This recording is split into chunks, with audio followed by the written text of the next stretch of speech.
Sweep the court, not our lives. Sweep the court, not our lives. Sweep the court, not our lives. Where I did that? What about another one?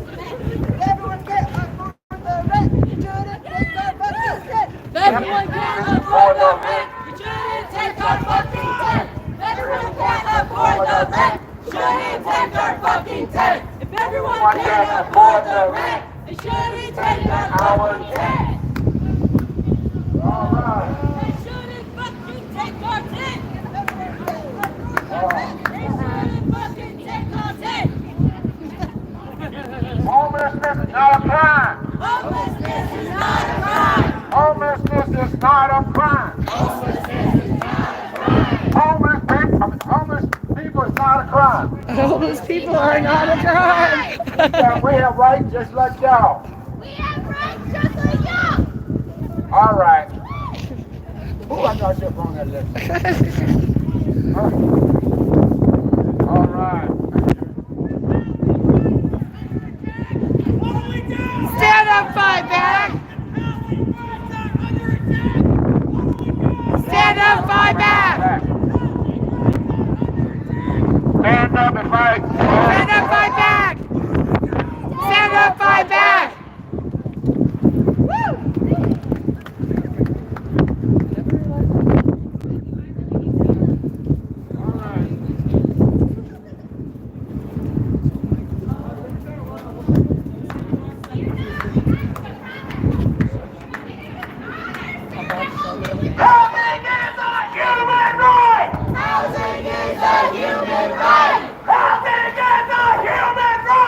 Housing is a human right. Housing is a human right. Housing is a human right. Housing is a human right. Housing is a human right. Housing is a human right.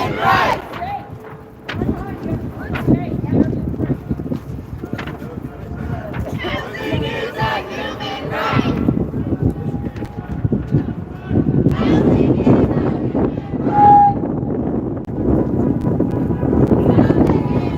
right. What do we want? What do we want? Now. What do we want? Housing. What do we want it? Now.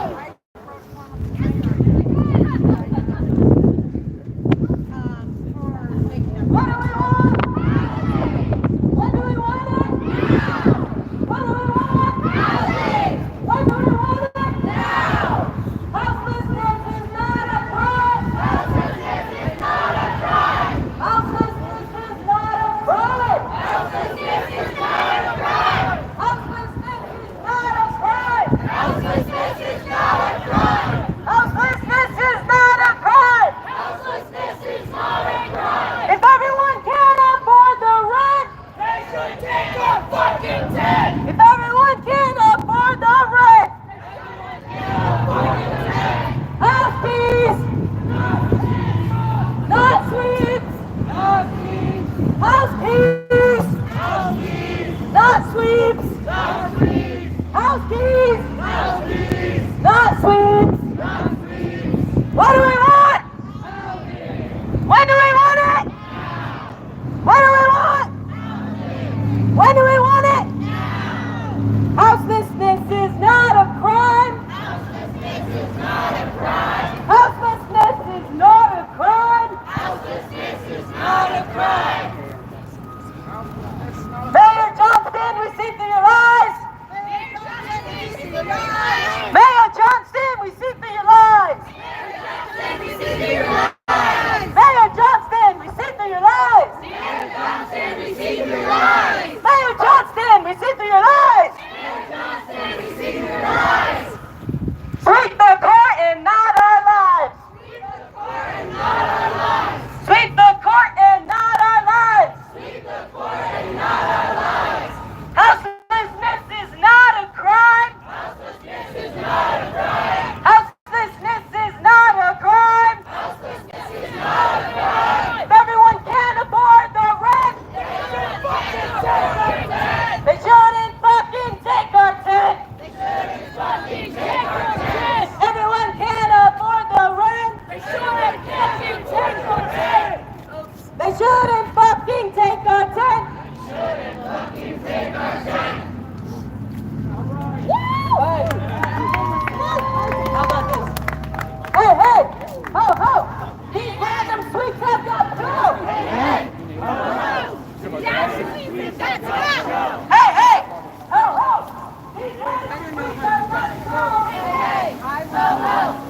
These random things have got to go.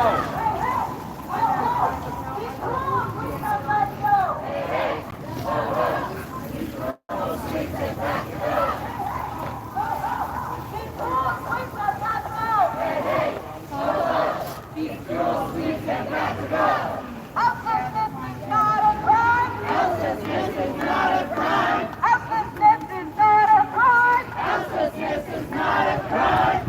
Everyone can afford the right. Everyone can afford the right. They shouldn't fucking take our tent. They shouldn't fucking take our tent. What I've seen, but I mean, like I said, I've only seen the last one, which should tell She you just something. texted me because I was texting. I texted everybody this morning. The mayor's having a retreat today tomorrow, and so I didn't know what. No.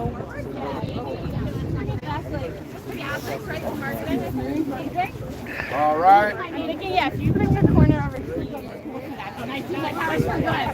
Not evil, but actually practice it.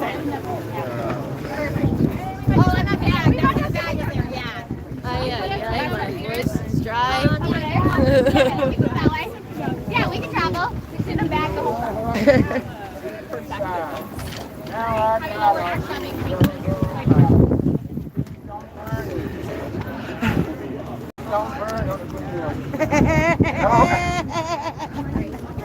All right, ladies and gentlemen, I knew that was a long walk, but hey, sometimes we gotta do what we gotta do to be heard. Because I did what I had to do to be heard. In 2019, in I think it was, in 2019, I got camping van ticket after been moving 4, 5 times in one night. But you know, I'm on the ring. We don't go easy, we fight. And that's exactly what I did. I took my camping van to court. I won. But let me tell you though, this city is so corrupt and so crooked. They got judges in their pocket. Judge Johnny C. Baraha, he ruled in my favor. He ruled that saying Baraha granted Jerry Byrne motion to dismiss a ticket he received this year for violating Denver camping ban at a site commonly known as Jerryville. That's my name. I was the mayor of Jerryville. And I'm also the homeless mayor of Denver. If you don't believe me, go ask Mayor Johnson. But anyway, he received this year for violating the Denver camping ban at a site commonly known as Jerryville. The judge quoted the 9th Circuit Judge Marshall Brazon ruling in his decision. As long as there is no option of sleeping indoors, the government cannot criminalize indigenous homeless people for sleeping outdoors on public property. On the false pretense, they had a choice in the matter. My lawyer, Andy McNulty,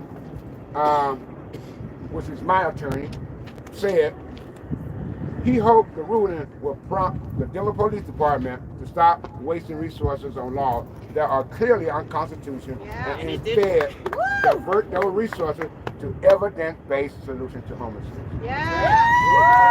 And this will pass in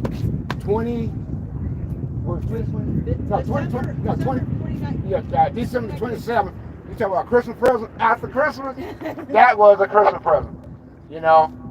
But they went back, Denver did. I'm going to show you how fucked up they are. They went and appealed it. Well, I would have did that too if I was lost. But they appealed it, so when it came back, and they knew they didn't have a case. They knew they could not win.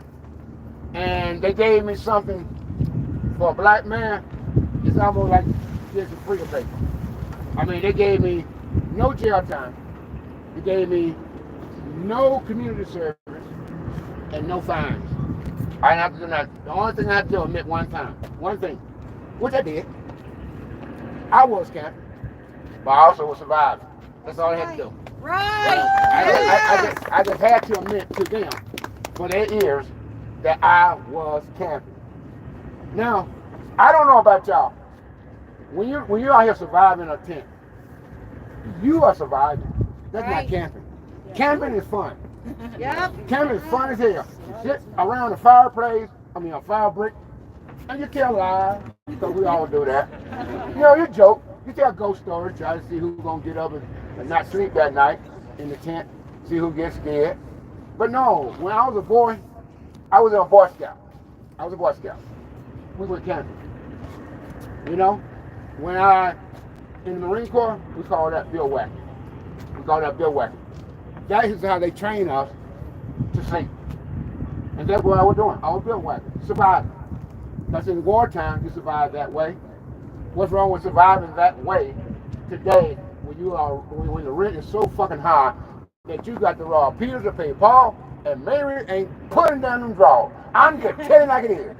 You know? But I'm just saying, I ain't gonna be too much longer because I can speak all day on this subject. But, you know, it's fucked up. It's fucked up that I willing to put my life on the line for this country, but yet country or city is not willing to go that extra mile to house homeless people. Right. Something wrong with that. You know, and I'm not talking about where you're from. I don't give a damn where you're from. I don't give a damn if you're from a migrant. I don't give a damn if you're black. I don't give a damn if you're LOB or the alphabet. But no, I don't give a damn. If a person needs a place to live, if a person needs a place to lay their head, they can't be passing fucked up laws like this. Right. Because at the end of the day, it's only fucked with one group of people, and I read that up there: blacks, indigenous, Latinos. That's it. That's up there, and migrant now. That's how they fucking with. I mean, because first of all, they talk about, oh, y'all should pick yourself up by bootstrap. Motherfucker, I don't wear boots. Right. If I got no shoelaces, how in the hell I'm gonna pick myself up when you didn't even give me a goddamn economic base in the first place? They are doing the same thing to the migrant, that we are. That they are doing the same thing they did to us in 1865. You know, set us free. Set us free, but didn't give us a damn thing to start off with. Right. You know? And we was the one that built this motherfucking country. Absolutely. I mean, I'm just telling it like it is because I am very pissed the fuck off. I'm pissed off at everybody that we have put in this goddamn office over the last 12 years since the camping ban been in place. But I'm more pissed off. I can go back to when the Constitution was written. That motherfucker was never written for me. Right. It was never written for me. And no, it's not written for me now. I mean, when you have to go in and add and set my people free, it was never intended. You know, but you said all men are created equal. That's a goddamn lie. And ever since they pinned that word, that was the United States been doing the whole time.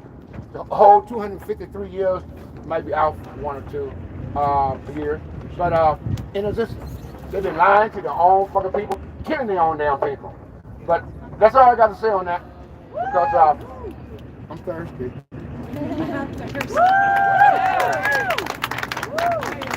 Okay, I'm just going to say that we are in front of City Hall right now, and we wanted to call out some local shit happening here in Denver.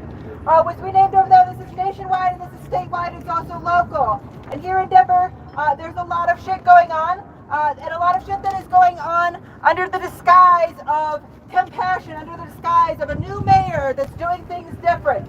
Well, that's not the case. We're here to tell you the camping ban is actively being enforced across our city, regardless of what you hear from the mayor. Yeah. It's being actively enforced on people without anywhere to go, without any offer of hotel or any such thing.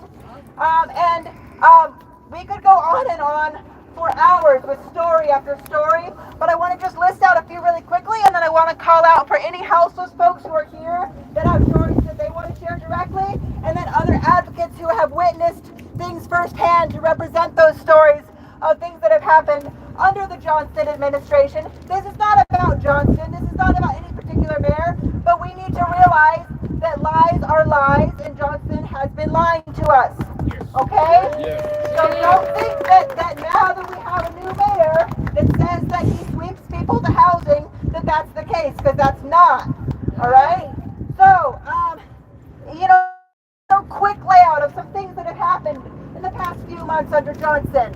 A friend of ours, a woman named Raven, was swept in negative degrees this winter.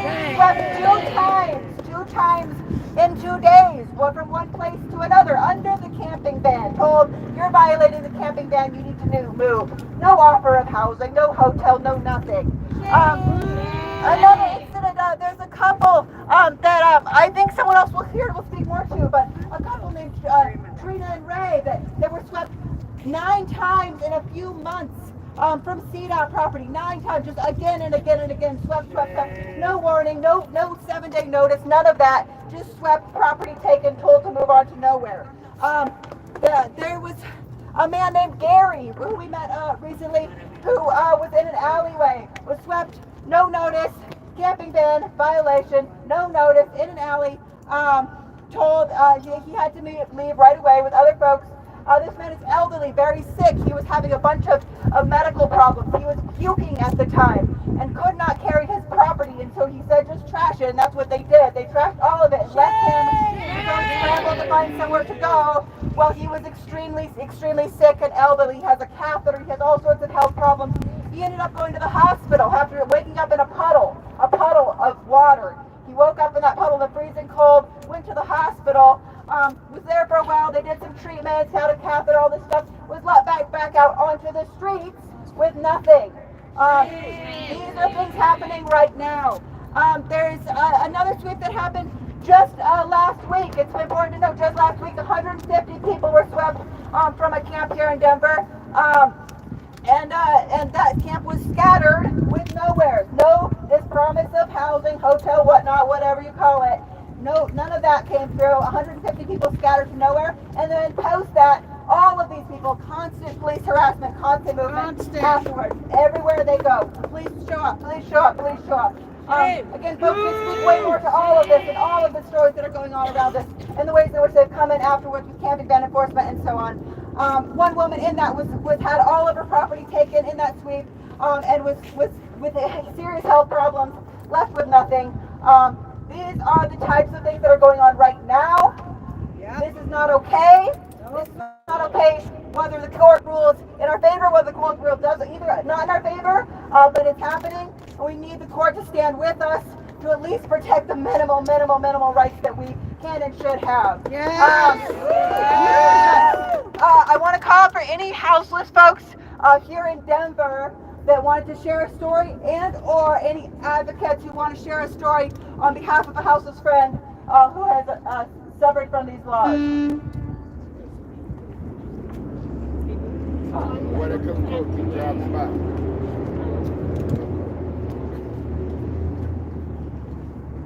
Hi everyone, my name's Taylor. So I wanted to come up to talk a little bit more about Trina and Ray, who Therese mentioned earlier, because I was like about to cry again just when I heard the names mentioned. It was such a horrific incident that I needed to come up and tell more about it. And just to be very clear, this is their story, but I would be doing them an injustice if I didn't share this. You know, they told me that this was so horrific they wanted this to be known by the community members. I took a few notes just to make sure that I'm not making sure I'm doing the story justice. But basically, I started working recently with Mutual Aid Monday, who I'm sure a lot of you are familiar with. They do some really, really great work. So through this network, I found out about Trina and Ray and how they were being swept again without notice. This was probably the 9th time. Is that right? You said about 9 times they were swept in such a short period of time. So yeah, this is probably the 9th time that they had been swept. For context, we have Trina. She is in a wheelchair. She is on hospice. She's not doing well. Trina she needs support. So she has, luckily, her partner Ray, who goes everywhere with her. So her partner Ray helps her. He's able-bodied. They are so lucky to have each other. They're a beautiful couple. When I found them, they were both just devastated because I guess earlier that day a garbage truck came without notice. People from RTD just started throwing away their belongings. Again, Trina, she needs a lot of things to help her survival. So by the time I got there, their whole entire Mutual Aid Monday volunteer. Horrible thing. I was out here for almost 8 years. I've been inside for a year and a half. It's not any better, the place that they put me in. I'd rather be on the street. It's a nightmare. I'm about to be on the streets again because of people not doing their job, so that's even better. Yay! But these sweeps are absolutely ridiculous. What is, like, a tent is a temporary home, am I correct? It's a home away from home. Yes. That's exactly what it is. It's a home, period.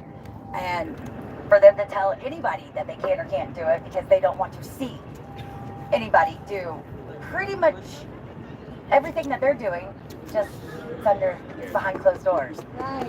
It's absolutely ridiculous. You can put a lock on it, it makes it a home. You can take it with you, tiny home on, what is it, on a trailer?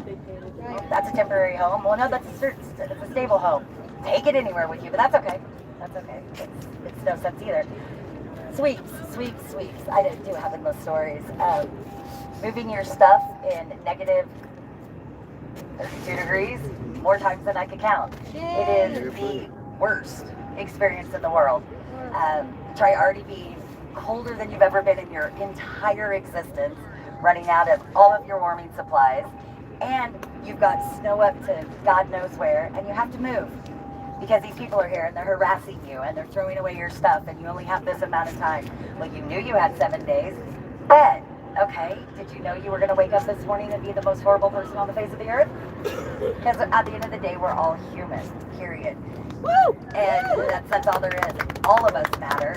And for them to sit there and harass us, and it's exactly like wherever she went was talking. Warrants. What the hell does it matter? Like, okay, I am still a person. I still deserve every right that every other person in the world has. Doing the best we can out here. Just because Miss Johnson is bored and looking out her window and has called the cops 37 times because, oh, they look like they're doing that. Why does nobody ever investigate that? Why? That's false calls to police. That's wasting taxpayers' money, but that's okay. That's okay. Even if you could prove who it was in the situation, we're the ones who are horrible, so we have to be the people that have to be moved and screwed with and whatnot. Like, the sweep that they just did, they counted those people. I don't know if you guys know that. They counted them. They came out, took their names, and told them they were moving into hotels. Every one of those people. They didn't tell them they were sweeping them. I found out on the news and ran my butt down there to let them know. They didn't know. And then you do a 3-day sweep. We're not doing it because it's just too much. Because there's been 2 deaths with fentanyl. We ruined the hotel.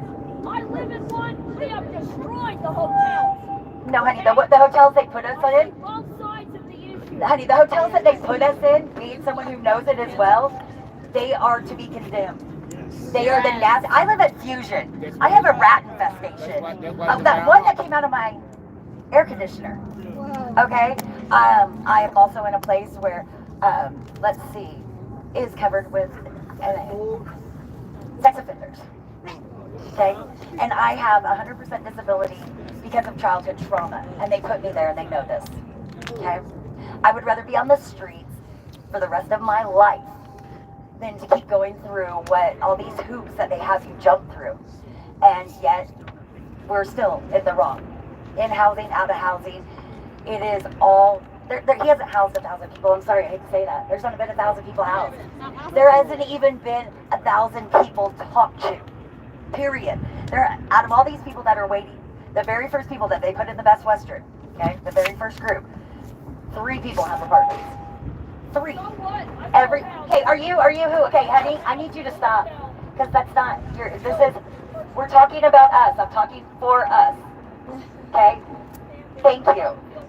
But the suites, the hotels that they put you in, Just so the hotels, everybody off of the streets, this is an amazing thing, right? It sounds too good to be true. 90 days is all that was supposed to be. So you have people camping outside of there that obviously are homeless and need help and need to be in these hotels, who are getting shooed away and treated worse than the people who are still in encampments. So we have the largest encampment that they took their names, promised them housing, and then he changed his mind. How is that even legit or okay? The sweeps are ridiculous. All it is a way for those in power to, well, bully. That's all it is. It's bullying, 100%, for no other reason. And it's until it stops, which, for the love of God, let it stop. which if it doesn't, you know, I know everybody's going to keep fighting like it's nobody's business. But the reality is, I don't know why nobody's addressed the issue. A tent is a temporary home. It's a temporary home. The hotels are a temporary home. It's just a Band-Aid on, you know, Operation. period. Yeah, exactly. Let's try changing everything, how you look at addiction, how you deal with addicts, okay? Because nothing's changed since day one. Rehab, this, that, oh, they're the devil, blah, blah, blah. Maybe get to know them. Get to know their stories. Because they're people. You know, you have no idea. Everybody, anybody could be in this situation in an instant.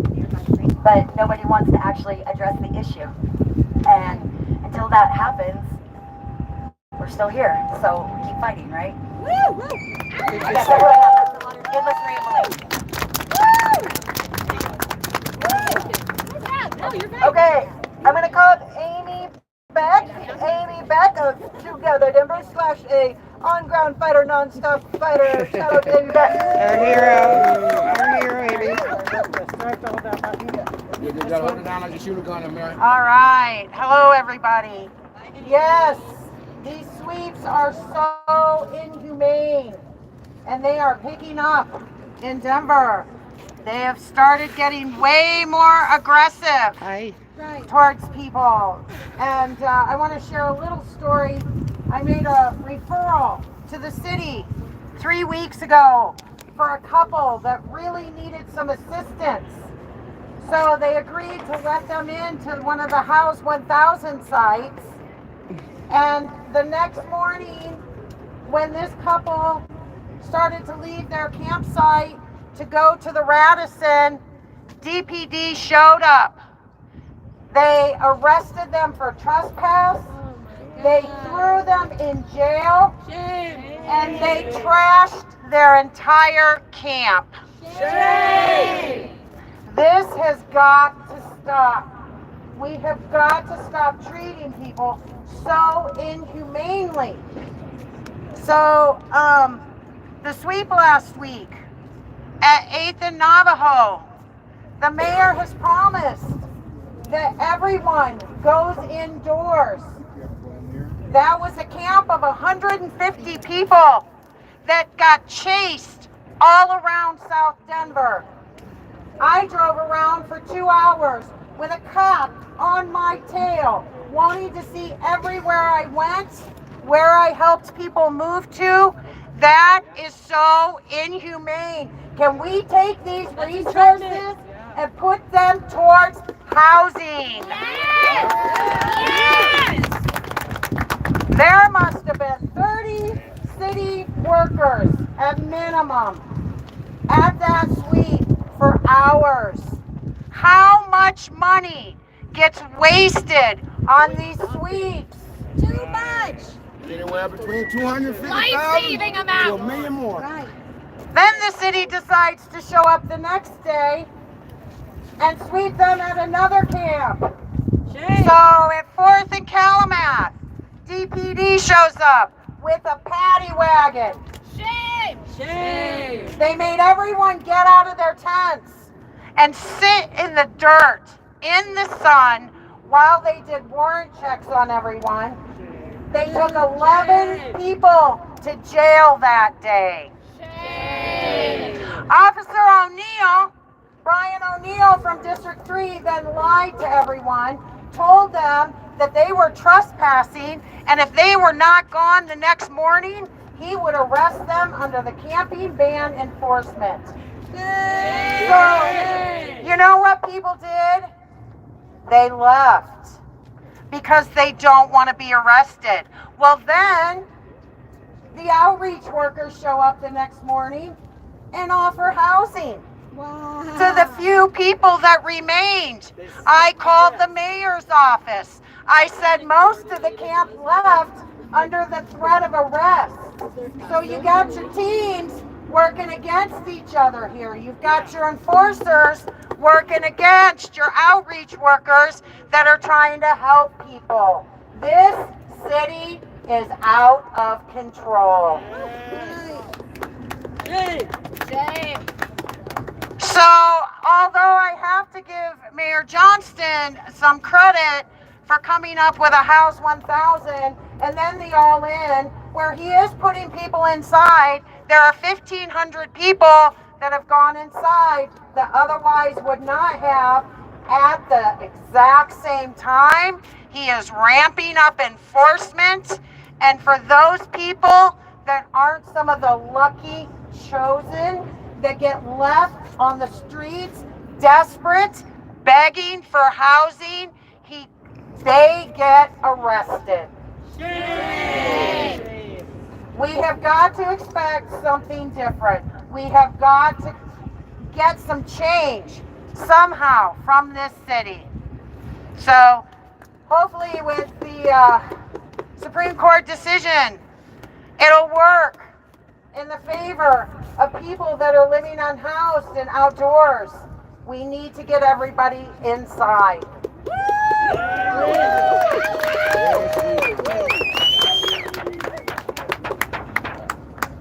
I'm going to pass it off to Anna, and I'm going to say one thing really fast. Just, I know exactly to everything Amy said, except the 1,500 people-ish that are in hotels right now would have also been in those hotels without Johnson, by the way.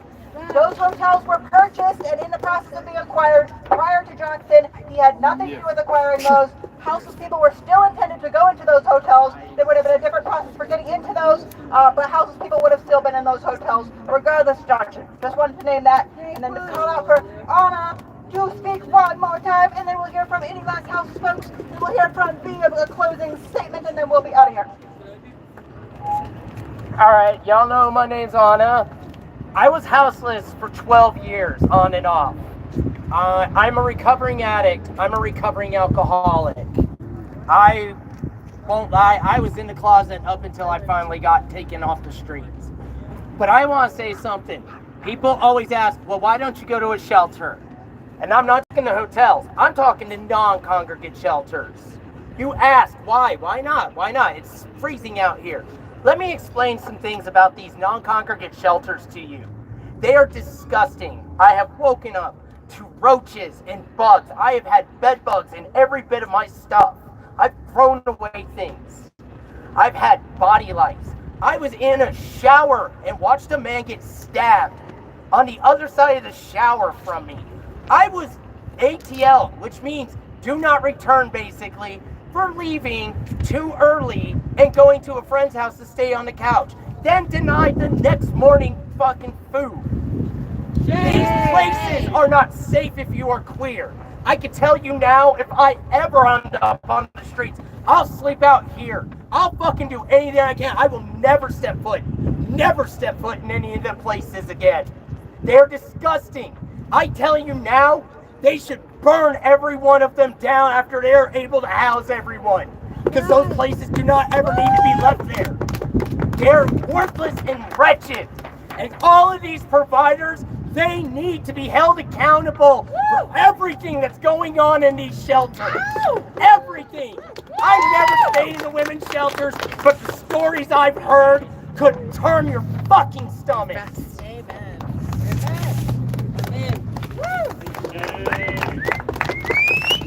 Hey, one last thing though. I want y'all to take a moment to think about this question I'm going to ask you. The question is this. Think about how much money they give to these providers, and think about how many people that is unhoused. Think about what that money could do. That's enough money to house a person, each and every one of them, year after year after year. But you know what? They don't want to listen to a real viable solution. They want to continue to perpetuate the situation. It is ridiculous that we live in one of the richest countries in the world, and we put our citizens through some serious bullshit. I mean, some serious bullshit. Instead of doing the right thing, having some morals, integrity, and just doing the right thing by your own citizen. You know, I feel bad because I am housed now. I've been housed for 6 years. It's a great thing, but they could take a page from the VA. You know, start to finish. The VA do not overstep each other. They help each other. If one find out about a house, they tell the housing person. The housing person come out and see you. The case manager come out to see you and try to get you in their house. Denver could do that if they so desire. But you know what?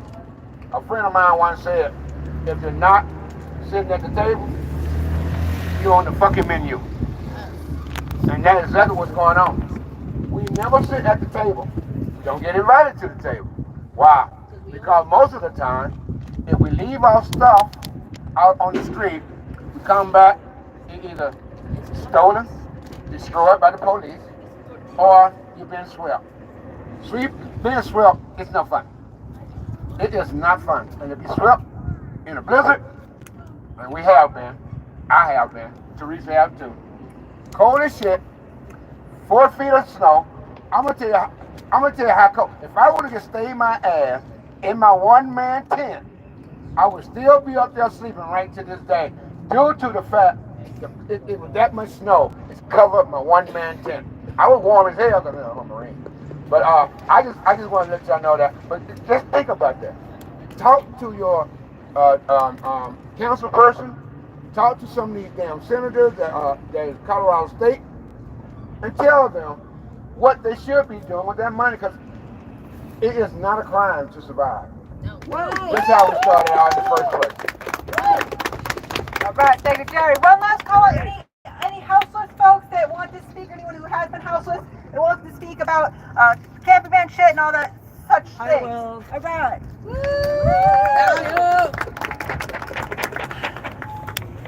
Let's face it, we're the only species that pays to live here, and there's more of us than there are of them. So they need to take that as a fucking warning. Woo! All right. Thank you. All right, then we're going to close out with our very own V. Reeves. We're going to do a little swap here of the camera phone thing. And V is going to tell us, I don't know what, but many stories, including a very important one that happened recently that's relevant to the case going on right now. And also just a reminder, I know we're almost out of water, I'm sorry, but we do have food. And there's something. $15 a plate. Yeah, we have food coming. And we can listen to the hearing. We'll listen to the hearing on a loudspeaker. So don't leave. But I'm going to swap here with V.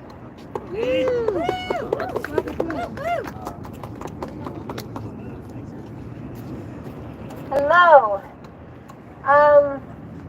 Just speaking to, again, some of the horrors that we've seen on the streets. These sweeps were definitely not intended for anyone's best, to look out for them. It's been a hell of a day. Best interest. There we go. So we've heard all kinds of horror stories. I could tell you about people who were still inside their tents when the Bobcat came in and started to scoop them up out of there. That's sick. You have people who are asleep inside who have to wake up to police or EHS workers busting in through their door, through their four-walled structure that they made out of wood panels, completely destroying everything before actually checking if anyone was there.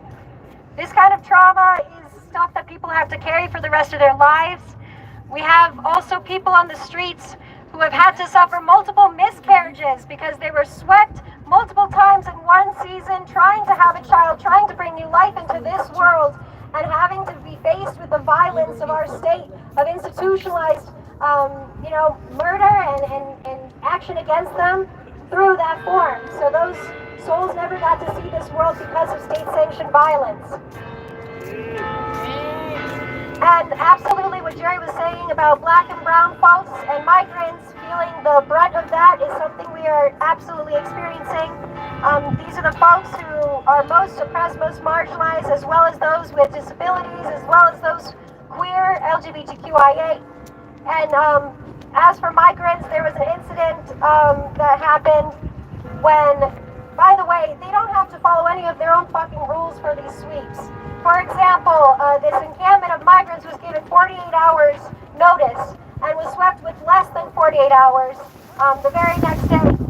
And because it didn't matter what the paper notice said, it didn't matter that their rights are being violated. The workers were going to keep doing what they came to do, which was just trash everything and leave nothing to show the sign of life that was there before. And these migrants here, you know, were being rushed. Half of the camp was out because they were looking for work.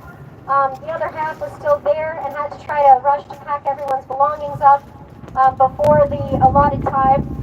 And we had one of our supposed pros on Mayor Johnston's team. We had Andy Phelps, the Director of Encampment Response. That's what it is.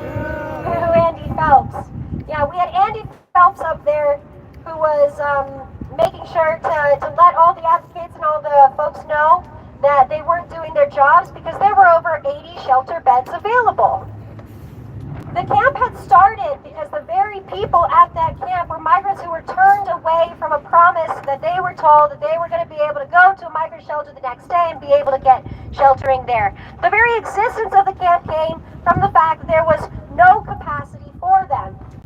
Now, you know, he continued to use that as a reason to suggest that what we were doing was unlawful, that folks out there shouldn't be there, that they had no reason to be. And this is a common narrative of the administration, by the way, is to, you know, reduce and minimize the true impact of these policies by disappearing the very people who are out there, by suggesting that they don't need to be out there, that anyone who is a criminal, and that, you know, there is capacity in these shelters, so most people are indoors when that's not the case. And so we ended up looking into this a little later and asking for those numbers from Host. And of course, all the shelters that day that he said there were 80 beds available, every single shelter, not just for migrants, but the general in-house, were over capacity, at or over capacity.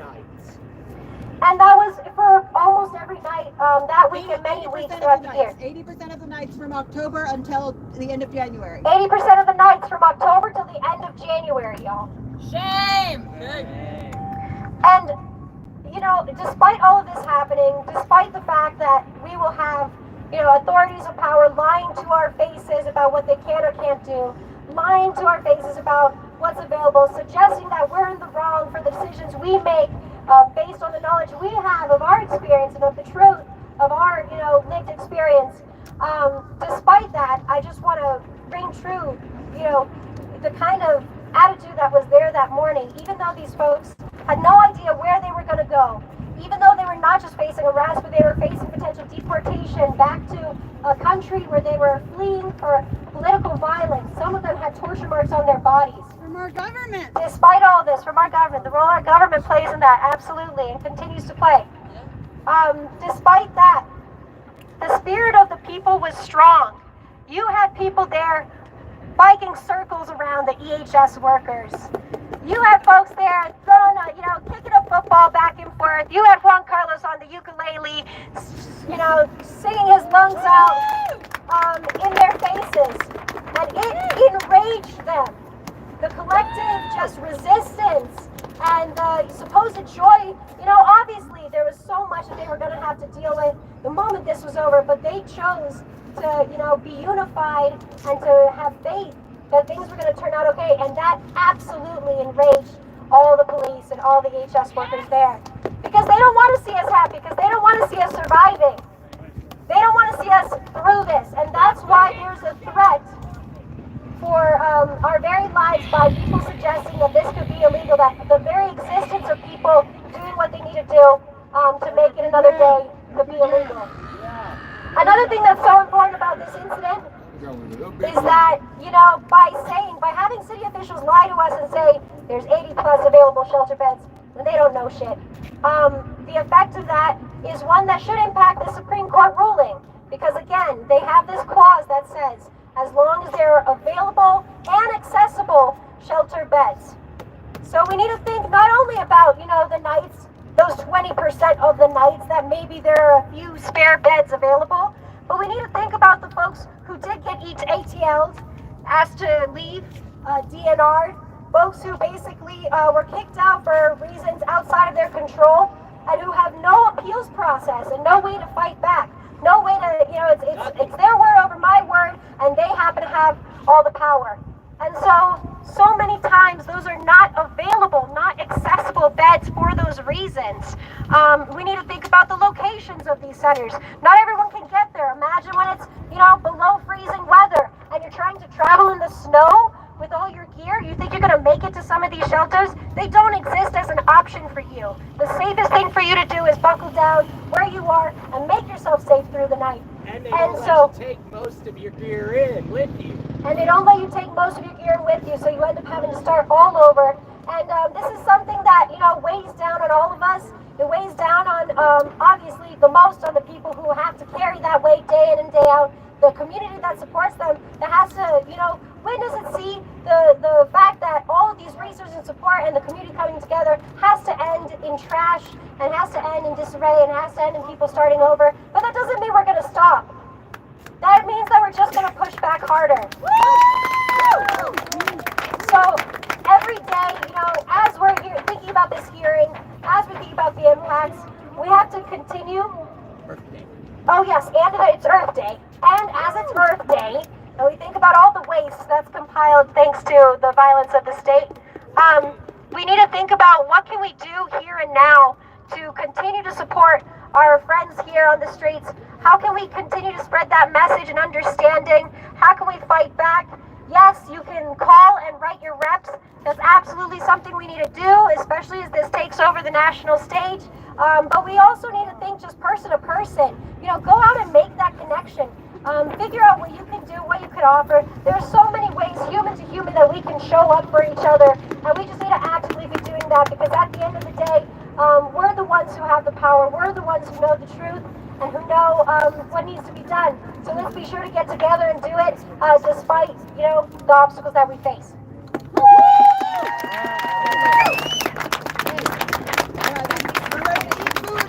Hello everybody, there's no sleeping in bed. It's time to eat because Jerry got to get fed. I need some food now, I'm hungry just like you. So somebody go to the car and bring it back to me. Hey, I just want to thank everybody for coming out, showing your support for everybody in the homeless situation. Thank you for showing your support for Hands, Housekeeping Safety Network Denver.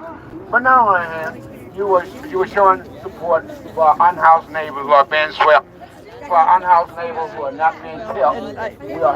And we got to change the narrative. It's one other thing I want to say, though. One other thing I want to say. It is 98% of us. 98%. Last time I checked, that's a big ass number. It outweighs the 2%. See, what we got to do, we got to stop letting corporations, rich people buy the election. We got to show up. We got to identify somebody that cannot be bought. And once we do that, we can take over state by state, city by city, country. We can do this. All right? You got something to say? Yeah. Say it tomorrow. Oh, no, okay.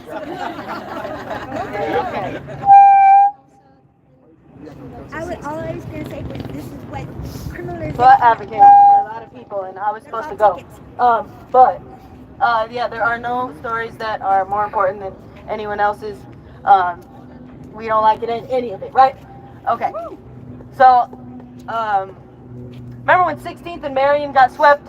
I remember that 16th and Marion got swept. They moved to 18th and Lafayette.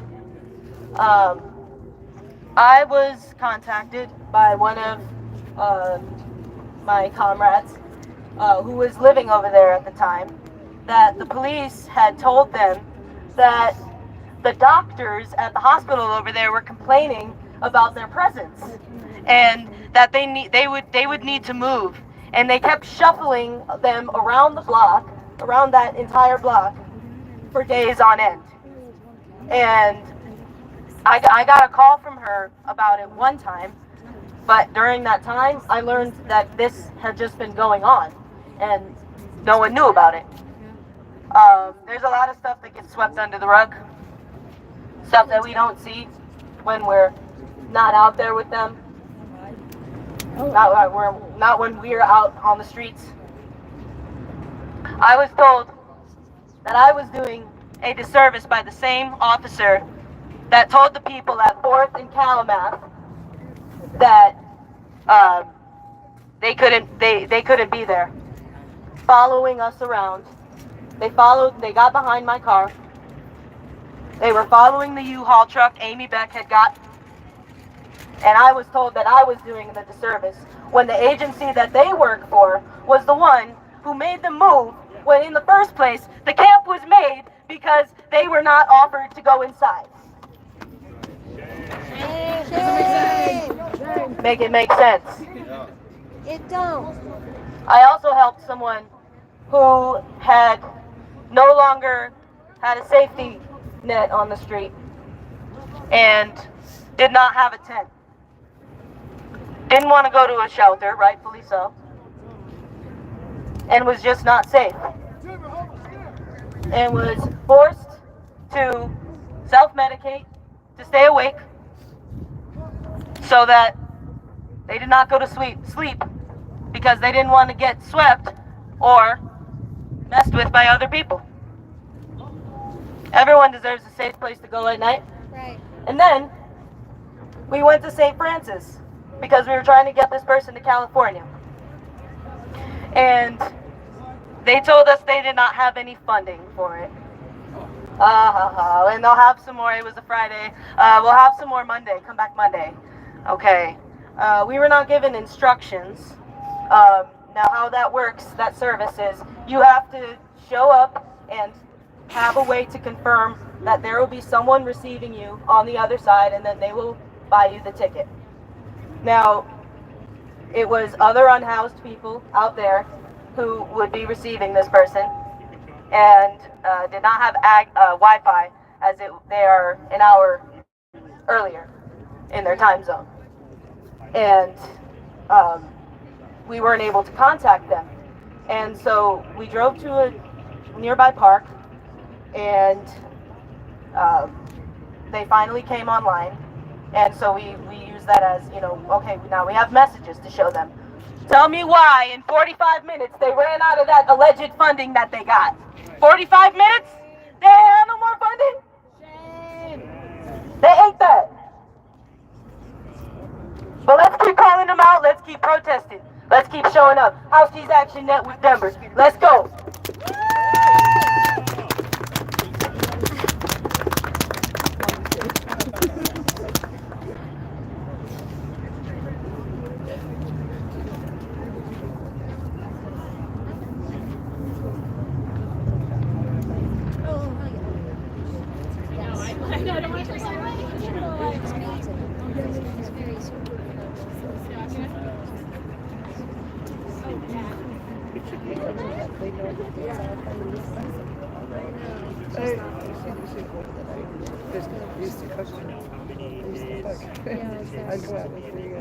Good question.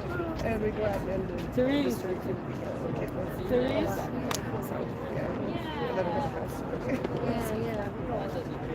I don't know. Anyway, yeah, I love your permit. I think they're definitely probably going to get broken down.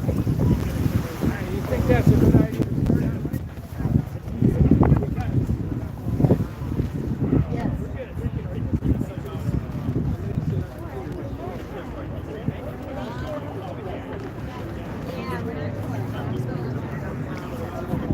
Thanks for joining us. Not the authority. I was just Here in front of the city and county building in Denver for